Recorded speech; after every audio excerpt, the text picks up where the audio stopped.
নমস্কার, আমি টিয়াদি মুখার্জি। আজকে একটু বলবো রাহুকে কিভাবে তুষ্ট রাখবেন বা রাহুর নেগেটিভ প্রভাব থেকে কিভাবে নিজেকে বাঁচাবে। ১ নম্বর কথা হচ্ছে রাহুর স্থান হচ্ছে আমাদের বাড়িতে বাথরুম।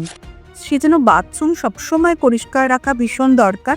বাথরুম যদি নোংরা থাকে, অপরিচ্ছন্ন থাকে, তাহলে রাহু আরও বেশি নেগেটিভ প্রভাব দেয়।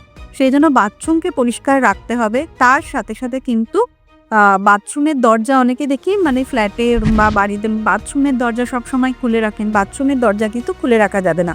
বাথরুমের দরজা সবসময় বন্ধ রাখতে হবে, যাতে রাহুর ওই নেগেটিভিটিটা আমাদের ঘরের মধ্যেও এসে না পড়ে। ঘড়ি অথবা ইলেকট্রনিক্স যে কোনো জিনিস যদি নষ্ট হয়ে যায়, সেটা সাথে সাথে সারিয়ে রাখতে হবে।